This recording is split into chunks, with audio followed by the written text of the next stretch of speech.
In 40 years of studying spiritual healing, I've discovered something that shook me to my core. There's one spiritual treatment that has never failed, not once, when properly understood and applied. Not for physical healing, not for emotional healing, not for life transformation. Today you're going to learn exactly what it is. I'm Joseph Murphy, and I've dedicated my entire life to understanding the spiritual laws that govern healing and transformation. What I'm about to share with you isn't just another healing technique or spiritual practice to add to your collection. This is the fundamental principle that underlies every genuine healing that has ever occurred. You see, most people approach healing backwards. They focus on the condition they want to change, the problem they want to solve, the limitation they want to overcome. But focusing on what's wrong only strengthens what's wrong. The one truth that heals everything operates from the opposite direction. It focuses on what's eternally right, what's always perfect, what can never be damaged or destroyed. This isn't positive thinking or denial of problems. This is recognition of a spiritual reality that exists beyond all problems, beyond all conditions, beyond all limitations. When you learn to apply this one truth consistently, you discover that healing isn't something you have to struggle for or hope for. Healing is what naturally occurs when you stop interfering with it. Over the next 2.5 hours, I'm going to take you deep into this one truth that heals everything. We'll explore why most healing approaches only provide temporary relief, how to recognize the spiritual reality that's always perfect regardless of what appears to be wrong, and the exact steps to apply this truth to any situation in your life. You'll discover why trying to heal specific conditions often prevents healing from occurring, the spiritual principle that Jesus, Buddha, and all the great healers used to perform miracles, and how to practice what I call spiritual treatment that addresses the root cause of all suffering rather than just its symptoms. But I need to prepare you for something. What I'm going to share challenges everything our culture teaches about healing and problem solving. We've been trained to identify problems, analyze them, and then try to fix them. But this approach actually energizes problems and makes them more persistent. The one truth that heals everything reveals that there are no problems to fix, only spiritual realities to recognize. This isn't theory or philosophy. This is the most practical approach to healing that exists because it works with the fundamental nature of reality instead of against it. When you understand this one truth, you'll never again feel helpless in the face of any challenge, because you'll know that the power to heal everything is always present, always available, and always working through you. Here's something that might shock you to your very core. 99% of all healing approaches are actually preventing the very healing they're trying to create. They're not just ineffective, they're counterproductive. And if you've been struggling with any condition for months or years without experiencing complete healing, this is almost certainly what's happening to you. There are two types of people seeking healing right now. The first group focuses on the condition they want to change. They study their symptoms, research their diagnosis, fight their illness, and try to fix what's wrong. They approach healing like a war that must be won through effort, strategy, and determination. The second group has discovered something revolutionary. They've learned that the very act of focusing on a condition gives that condition power and permanence. The difference between these two groups? The second group understands that you cannot heal from the same level of consciousness that created the condition in the first place. They've learned that every condition, every limitation, every problem exists only because of a misidentification with something temporary instead of something eternal. Let me share something that completely transformed my understanding of why most healing approaches fail. Years ago, I was working with a man named Robert, who had been battling cancer for 3 years. He tried every conventional treatment, every alternative therapy, every healing method he could find. He'd spent hundreds of thousands of dollars, devoted countless hours to research, and approached his healing with military precision. But despite all his efforts, the cancer kept returning. Each time he thought he'd beaten it, it would reappear somewhere else in his body. Robert came to me exhausted, frustrated, and beginning to lose hope. "Joseph," he said, "I've tried everything. I've fought this disease with everything I have. Why isn't anything working?" That question revealed exactly what was happening. Robert had been fighting the cancer, but you cannot fight something without giving it reality and power. Every time he focused on the cancer, every time he researched new treatments, every time he monitored his symptoms, he was energetically feeding the very condition he was trying to eliminate. Robert wasn't healing, he was strengthening his identity as someone with cancer. He'd become so focused on the disease that the disease had become his primary sense of self. He woke up thinking about cancer, spent his days managing cancer, went to bed worrying about cancer. His entire consciousness was organized around the condition he was trying to heal. This is what I call the healing trap. The mistaken belief that you heal a condition by focusing on the condition, but focusing on any condition, even with the intention to heal it, energizes that condition and makes it more real in your experience. You cannot eliminate something by giving it your constant attention. Think about it this way. If you were trying to remove darkness from a room, would you fight the darkness? Would you analyze the darkness? Would you develop strategies to combat the darkness? Of course not. You'd simply turn on the light. Darkness isn't a thing to be fought, it's the absence of light. The moment light appears, darkness automatically disappears without any struggle or effort. Every condition you face is like darkness. It's not a thing in itself, but the absence of the recognition of your spiritual perfection. When you focus on the condition, you're trying to fight darkness with more darkness. But when you focus on your spiritual truth, you're turning on the light that automatically dissolves any appearance of limitation. But here's what's even more insidious about condition-focused healing. It creates what I call a healing addiction. The more you focus on healing a condition, the more invested you become in having a condition to heal. Your identity starts to revolve around being someone who's sick, someone who's struggling, someone who needs healing.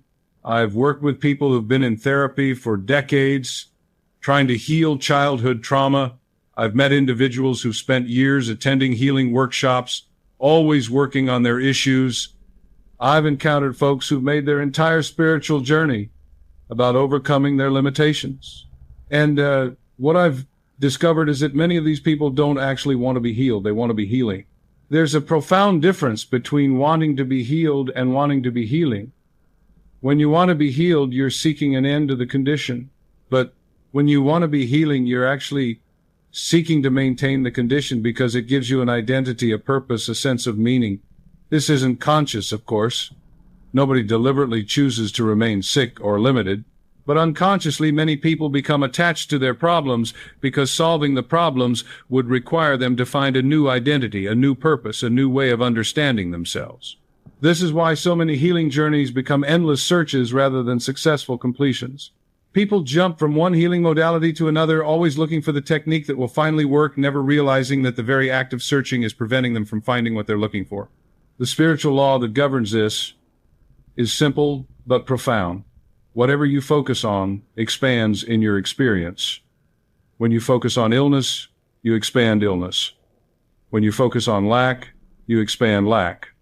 When you focus on problems, you expand problems. This isn't because the universe is punishing you. It's because consciousness is creative, and whatever you give your attention to, you're literally creating more of. Most people think they're focusing on healing, but they're actually focusing on the condition they want to heal. They think about their symptoms, research their diagnosis, monitor their progress, compare their situation to others with similar conditions. All of this attention is going to the condition, not to healing. Real healing requires a complete reversal of attention. Instead of focusing on what's wrong, you focus on what's eternally right. Instead of identifying with the condition, you identify with your spiritual perfection. Instead of trying to fix what's broken, you recognize what can never be broken. This doesn't mean you ignore practical steps or refuse medical treatment. It means you approach these things from a completely different consciousness. You don't use medical treatment to fix something that's wrong with you. You use it to support the perfect health that's already your spiritual reality. When Robert finally understood this principle, everything changed for him. Instead of fighting cancer, he began recognizing his perfect spiritual health. Instead of identifying as someone with cancer, he identified as the eternal, perfect spiritual being he truly was. Instead of trying to heal his body, he recognized that his real self, his spiritual self, had never been sick. This shift in focus, this change in identity, this recognition of spiritual truth created what his doctors called a spontaneous remission. But Robert and I knew it wasn't spontaneous at all. It was the natural result of withdrawing attention from the illusion of sickness and placing it on the truth of perfect health. This brings me to the second major mistake that keeps people trapped in endless healing cycles. Most people think healing is about changing their physical condition, but physical conditions are effects, not causes. Trying to heal a physical condition without addressing the consciousness that created it is like trying to change your reflection in a mirror by painting the mirror. If you want to change what appears in the mirror, you have to change what's standing in front of the mirror. If you want to change a physical condition, you have to change the consciousness that's projecting that condition. The body doesn't create consciousness. Consciousness creates the body. This is why medical treatments often provide temporary relief but rarely create permanent healing. They're working with effects rather than causes. They might change the symptoms for a while, but unless the underlying consciousness changes, the condition will usually return in the same form or manifest as a different condition. I'm not saying that medical treatment is wrong or useless. I'm saying that when you combine medical treatment with spiritual treatment, when you address both the effect and the cause, you create the conditions for complete, permanent healing. But here's the challenge that most people face when they first encounter this understanding. They've been conditioned to believe that their problems are real, solid, permanent things that exist independently of their consciousness. They've been taught that conditions happen to them rather than being created by them. This victim consciousness is the foundation of all healing difficulties. When you see yourself as a victim of circumstances, you feel powerless to change those circumstances. When you see conditions as happening to you, you can only hope that something outside of you will save you. But when you understand that consciousness creates conditions, you realize that you have the power to create different conditions by changing your consciousness. When you recognize that you're not a victim of your body, but the creator of your experience, you step into the power that can heal anything. The one truth that heals everything is based on this fundamental understanding. You are not a physical being having spiritual experiences. You are a spiritual being having physical experiences. Your real identity is not your body, your personality, your history, or your conditions.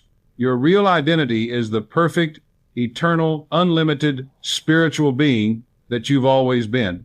Every condition you face is a case of mistaken identity. You've identified with something temporary and forgotten something eternal. You've focused on what appears to be limited and lost sight of what's actually unlimited. You've believed in what seems to be imperfect and forgotten what's absolutely perfect. The moment you remember your true identity, the moment you recognize your spiritual perfection, the moment you focus on what's eternally right instead of what appears to be temporarily wrong, that's the moment healing begins to occur, automatically, effortlessly, and permanently. But this isn't just about changing your thoughts or trying to think positively. This is about a fundamental shift in identity, a complete reversal of attention, a recognition of truth that transcends all appearances. What I'm about to share with you will challenge everything you think you know about yourself, about healing, and about the nature of reality itself. But once you truly understand this one truth, once you recognize it not just intellectually, but with every fiber of your being, you'll never again feel powerless in the face of any condition or circumstance. Here's something that might seem impossible at first, but I want you to stay with me as I explain it. Right now, in this very moment, you are absolutely perfect. Not potentially perfect, not working toward perfection, not perfect except for your problems. You are completely, totally, absolutely perfect right now, exactly as you are. Now I know what you're thinking. Joseph, that can't be true. I have problems. I have limitations. I have conditions that need healing. How can you say, I'm perfect, when I'm clearly not?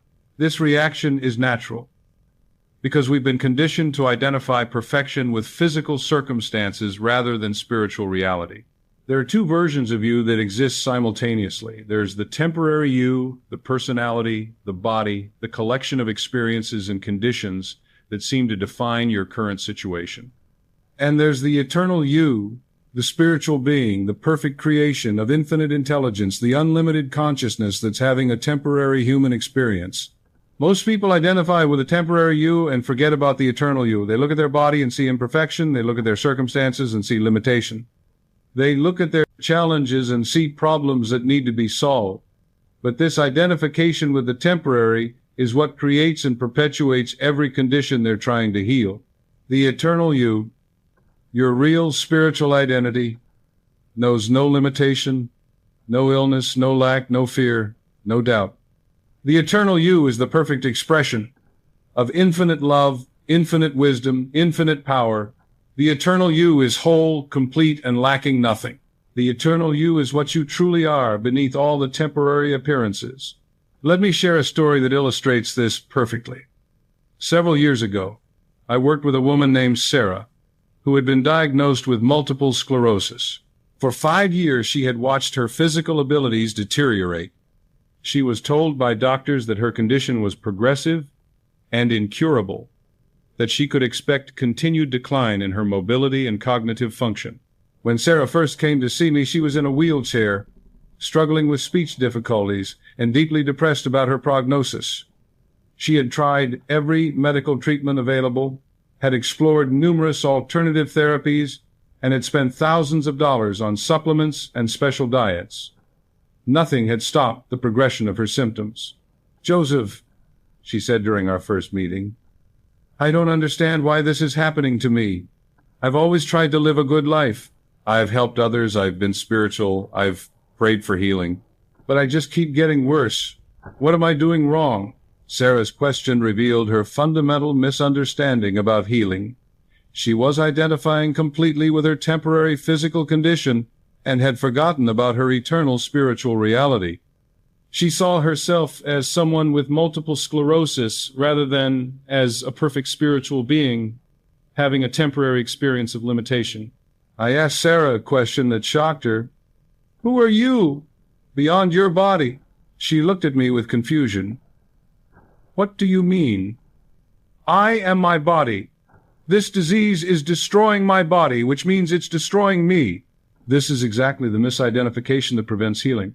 Sarah had confused her temporary physical experience with her eternal spiritual identity. She thought that because her body appeared to be sick, she was sick. She believed that because her circumstances appeared to be limited, she was limited. But your body is not you, any more than your clothes are you. Your body is something you inhabit, something you express through, something you use to have experiences in the physical world. But it's not who you are. Who you are is the consciousness that animates the body, the spirit that thinks, the thoughts, the eternal being that has the experiences. I taught Sarah to recognize her true spiritual identity. Every morning and evening she would practice what I call identity recognition, consciously acknowledging who she really was beyond all temporary appearances. She would say, "I am a perfect, eternal, spiritual being. My true self knows no limitation, no illness, no decline. I am the magnificent creation of infinite intelligence, expressing perfect health and vitality." At first, this felt like lying to Sarah. How could she claim to be perfect when she was clearly imperfect? How could she declare perfect health when she obviously had a serious illness? But I explained to her that she wasn't lying. She was recognizing a deeper truth that existed beyond physical appearances. Think of it this way. If you're watching a movie and the character on the screen appears to be sick, does that mean the actor playing the character is actually sick? Of course not. The actor is completely healthy while playing the role of someone who's ill. The illness exists only in the character, not in the actor. You are the actor, and your physical experience is the character you're playing. The character might appear to have limitations, challenges, or health issues, but these don't affect the real you any more than a movie role affects the real actor. When you identify with the character instead of remembering that you're the actor, you start to believe that the character's problems are your problems. The spiritual truth is that you are not the character. You are the eternal, perfect, unlimited consciousness that's playing the character. When you remember this truth, when you identify with your spiritual reality instead of your temporary experience, the character naturally begins to reflect the perfection of the actor. As Sarah continued practicing identity recognition, something remarkable began to happen. Instead of focusing on her symptoms and decline, she focused on her spiritual perfection and wholeness. Instead of identifying as someone with multiple sclerosis, she identified as a perfect spiritual being having a temporary experience of limitation. This shift in identity, this recognition of her true spiritual nature, created what her neurologist called an unprecedented recovery. Within 6 months, Sarah was walking again. Within a year, her MRI scans showed no evidence of the multiple sclerosis lesions that had been present for years. Her doctors couldn't explain what had happened, but Sarah and I knew exactly what had occurred. Sarah hadn't healed multiple sclerosis. She had recognized that the perfect spiritual being she truly was had never had multiple sclerosis. The condition had existed only in her identification with the temporary character, not in her eternal spiritual identity. When she shifted her identification from the temporary to the eternal, the temporary naturally began to reflect the perfection of the eternal. This is the one truth that heals everything. You are not what appears to be limited, sick, or challenged. You are the perfect, eternal, unlimited spiritual being that infinite intelligence created you to be. Every condition you face is a case of mistaken identity, and every healing is a recognition of your true spiritual nature. But here's what's crucial to understand. This isn't just a nice philosophical idea or a positive affirmation to repeat. This is the fundamental reality of who you are. Your spiritual perfection isn't something you're working toward or hoping to achieve. It's something you already are and have always been. The reason most people don't experience this perfection is because they're looking for it in the wrong place. They're trying to find perfection in their physical conditions, their circumstances, their experiences. But perfection doesn't exist at the level of form, it exists at the level of consciousness. Your body might appear to be imperfect, but the consciousness that animates your body is perfect. Your circumstances might appear to be limited, but the spirit that creates your circumstances is unlimited. Your experiences might appear to be challenging, but the being that has the experiences is eternally at peace. When you shift your attention from the appearance to the reality, from the form to the consciousness, from the temporary to the eternal, you begin to experience the perfection that you've always been. This isn't about changing your physical condition. This is about recognizing the spiritual truth that transcends all physical conditions. Think about the sun for a moment. Sometimes the sun appears to be hidden behind clouds. From your perspective on Earth, it might seem like the sun has disappeared or become dimmed. But has the sun actually changed? Is the sun less bright because clouds are covering it? Of course not. The sun continues to shine with perfect brightness regardless of whether clouds are obscuring your view of it. Your spiritual perfection is like the sun. It's always shining with absolute brightness regardless of what temporary conditions might be obscuring your recognition of it. The clouds of illness, limitation, fear, or struggle don't affect your spiritual perfection any more than physical clouds affect the sun's brightness. Healing happens when you stop looking at the clouds and start recognizing the sun that's always been shining behind them. The clouds don't need to be fought or removed. They dissolve naturally when you focus on the light that's always present. This is why trying to heal specific conditions often prevents healing from occurring. When you focus on the condition, you're looking at the clouds and forgetting about the sun. When you focus on your spiritual perfection, you're recognizing the sun that makes the clouds irrelevant. But let me address something important. Some people worry that recognizing their spiritual perfection means they're supposed to deny their current experience or pretend their challenges don't exist. This isn't about denial. This is about perspective. You can acknowledge that your character appears to be experiencing challenges while simultaneously recognizing that you, the actor, are perfect and unlimited. You can deal practically with temporary conditions while maintaining awareness of eternal truth. You can take appropriate action in the physical world while keeping your identity anchored in spiritual reality. The key is not to get lost in the character's story. Don't make the character's problems your identity. Don't confuse the role you're playing with who you really are. Handle whatever needs to be handled, but do it from the recognition of your spiritual perfection rather than from identification with temporary limitation. Now that you understand your true spiritual identity, you need to know how recognizing this truth actually creates healing and transformation in your physical experience. Because without understanding the mechanics of how consciousness affects reality, you might dismiss this as wishful thinking rather than recognizing it as the most precise science that exists. Here's something that will fundamentally change how you think about the relationship between mind and matter, between consciousness and conditions, between who you are and what you experience. Every single thing in your physical reality, your body, your circumstances, your relationships, your challenges, is a direct reflection of your consciousness, your identity, your deepest beliefs about who you are. This isn't mystical speculation or religious doctrine. This is the emerging understanding of quantum physics, consciousness research, and what I call the science of spiritual treatment. When you truly grasp this principle, you realize that you're not a victim of physical conditions. You're the creator of physical conditions. Most people have this backwards. They think their consciousness is created by their brain, their identity is determined by their experiences, their beliefs are formed by their circumstances. But the opposite is true. Your consciousness creates your brain function, your identity determines your experiences, your beliefs form your circumstances. Think of consciousness as a projector and physical reality as a screen. Whatever film is running in the projector appears on the screen. If you don't like what's appearing on the screen, you don't try to change the screen, you change the film in the projector. Your consciousness is the projector, and your physical experience is what appears on the screen. When you identify with limitation, illness, or lack, you're running a film of limitation in your consciousness projector.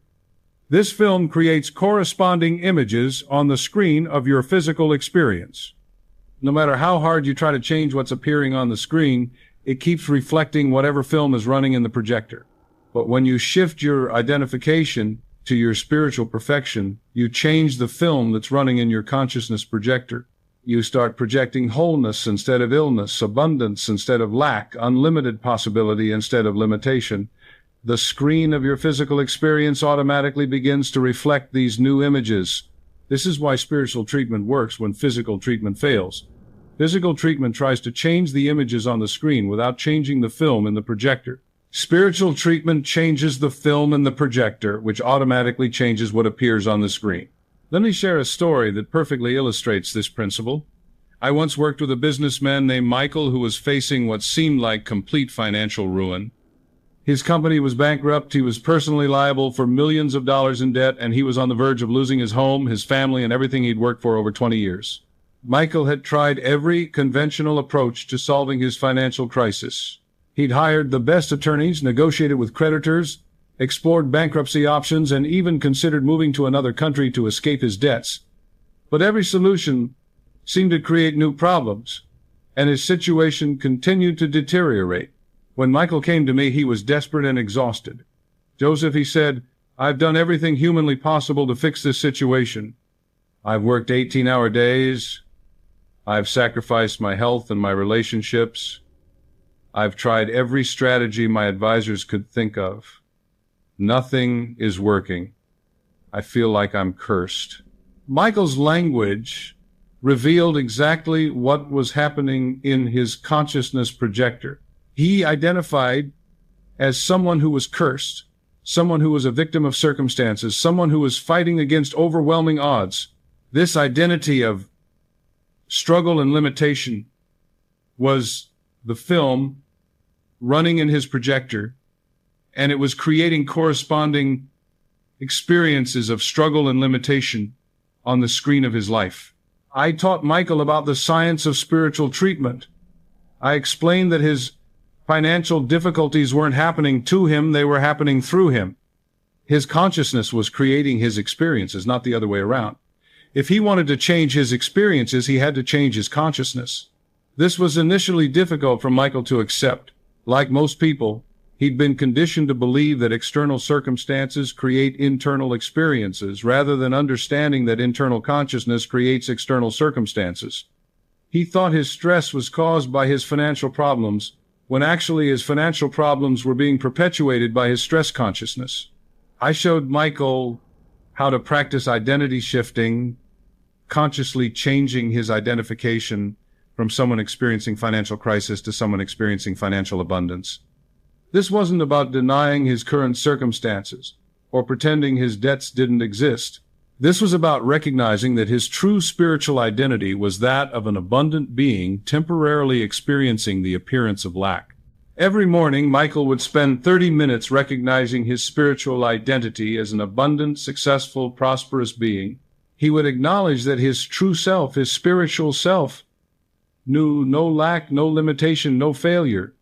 He would identify with the perfect, unlimited consciousness that he really was, rather than with the temporary experience of financial difficulty. This practice felt artificial at first because Michael's external circumstances contradicted everything he was recognizing about himself. But I explained to him that he was changing the film in his consciousness projector, and it would take time for the new images to appear on the screen of his physical experience. As Michael continued this practice, something remarkable began to happen. He stopped feeling like a victim of his circumstances and started feeling like a creator of his circumstances. Instead of desperately trying to solve his problems from a consciousness of lack and fear, he began approaching his situation from a consciousness of abundance and confidence. This shift in consciousness, this change in the film running in his projector, created what appeared to be miraculous solutions. Business opportunities appeared that he'd never noticed before. People offered assistance that he'd never expected. Creative solutions emerged that he'd never considered. Within 6 months, Michael had not only resolved his financial crisis, but had created the most successful business venture of his career. His creditors were paid in full, his family relationships were restored, and he achieved a level of prosperity that exceeded anything he'd experienced before his crisis. But the most remarkable change wasn't in Michael's external circumstances, it was in his understanding of how reality actually works. He realized that his financial crisis hadn't been caused by external factors. It had been created by his own consciousness of limitation and struggle. When he changed his consciousness, his circumstances automatically changed to match. This is the fundamental principle of spiritual treatment. Consciousness is cause, and conditions are effect. When you change the cause, the effect automatically changes. When you shift your consciousness, your circumstances shift to correspond. When you recognize your spiritual truth, your physical experience begins to reflect that truth. But this isn't just about positive thinking or visualization. This is about a fundamental shift in identity that goes deeper than thoughts or mental techniques. When you truly recognize your spiritual perfection, when you genuinely identify with your unlimited nature, when you actually embody the consciousness of your eternal self, you create what quantum physicists call a field effect. Your consciousness generates what scientists are now calling a morphogenic field, an invisible organizing pattern that influences everything in your environment. When you operate from a consciousness of perfection, wholeness, and abundance, this field organizes experiences of perfection, wholeness, and abundance around you. Think of this field as an invisible magnet that attracts experiences matching your fundamental identity. When you identify with limitation, your field attracts limiting experiences. When you identify with perfection, your field attracts perfect experiences. This isn't a metaphor. This is how consciousness actually operates at the quantum level. What I'm about to reveal will transform your understanding of every spiritual teacher, every religious text, and every healing miracle you've ever heard about. Because when you understand the one truth that heals everything, you realize that every great spiritual master throughout history has been teaching and demonstrating this same principle, just using different words and symbols that fit their time and culture. The method I've been sharing with you isn't something I invented or discovered. It's the same method that Jesus used to heal the sick, that Buddha used to end suffering, that every genuine spiritual teacher has used to transform lives and circumstances. They all understood the one truth that most of their followers missed, that healing comes not from changing conditions, but from recognizing the spiritual perfection that transcends all conditions. Let me start with the most documented example in Western culture, the healing ministry of Jesus. When you study his methods with an understanding of spiritual treatment, you see that he never focused on the diseases or problems people brought to him. He never analyzed symptoms, never discussed treatment options, never commiserated with suffering.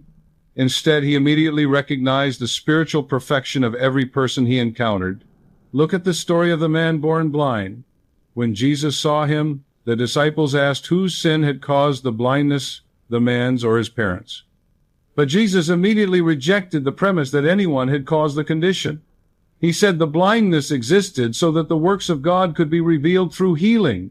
What Jesus was really saying is that the appearance of blindness existed to provide an opportunity to demonstrate spiritual sight, to reveal the perfect vision that was the man's spiritual reality.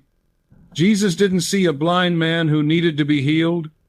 He saw a perfect spiritual being whose true sight had been temporarily obscured by false identification. This is why Jesus could say with complete confidence, "Your faith has made you whole." He wasn't talking about faith as a religious belief or hope for future healing. He was talking about faith as the recognition of spiritual perfection that already existed. The people who were healed had faith in their true spiritual identity rather than in their temporary conditions. When Jesus said to the paralyzed man, "Take up your bed and walk," he wasn't commanding a physical impossibility. He was speaking to the perfect spiritual being who had never been paralyzed, calling forth the recognition of wholeness that had always been present. The man's body responded because his consciousness recognized the truth of what Jesus was declaring. This is the pattern in every healing Jesus performed. He never fought against disease or tried to fix what was wrong. He simply recognized and declared the spiritual perfection that was always present, and that recognition created the conditions for healing to manifest automatically. But here's what most people miss about Jesus' healing methods. He wasn't using any supernatural power that ordinary people don't have. He was using the one truth that's available to everyone, the recognition that spiritual perfection is the reality of every being, regardless of what temporary conditions might suggest. When Jesus said, "These things that I do, you shall do also, and greater things than these," he wasn't talking to special disciples or chosen individuals. He was talking to anyone who would understand and apply the same principle he was demonstrating, the recognition of spiritual truth beyond all appearances. The Buddha taught this same principle using different language. When he spoke about the end of suffering, he wasn't talking about eliminating difficult experiences from life. He was talking about recognizing that your true nature, what he called Buddha nature, is eternally peaceful and can never actually suffer. Buddha taught that suffering exists only when you identify with what he called the false self, the temporary personality, emotions, thoughts, and conditions that seem to define your experience. But when you recognize your Buddha nature, your perfect, eternal, unlimited spiritual identity, suffering naturally ends because you realize that who you really are was never actually suffering. This isn't about becoming enlightened in the future or achieving some special state of consciousness. This is about recognizing the enlightenment that you already are, the Buddha nature that's always been your true identity. When this recognition becomes stable and consistent, what appeared to be problems naturally dissolve because you're no longer identified with the level of consciousness where problems seem to exist. The ancient Hindu tradition preserved this wisdom in the teaching of Sat Chit Ananda, being, consciousness, bliss. This describes your true spiritual nature as pure being, pure consciousness, and pure bliss. According to this teaching, every form of suffering comes from forgetting this truth and identifying with temporary limitations instead. Indigenous traditions around the world have preserved similar understanding through various healing practices and ceremonies. Many Native American traditions teach that illness and suffering come from spiritual disconnection, forgetting your relationship with the Great Spirit, with Mother Earth, with the sacred nature of all existence. What all these traditions understand is that you don't heal by becoming something different from what you are. You heal by remembering what you've always been. You don't transform by adding new qualities to yourself.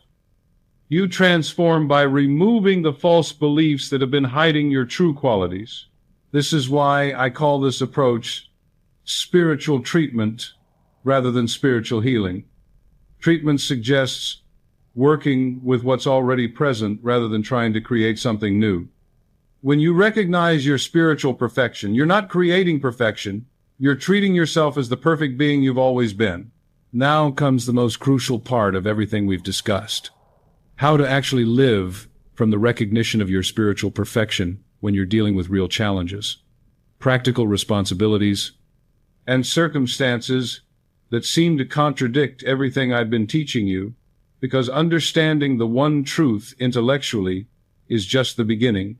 The transformation happens when this truth becomes your lived experience. Here's something that stops most people from successfully applying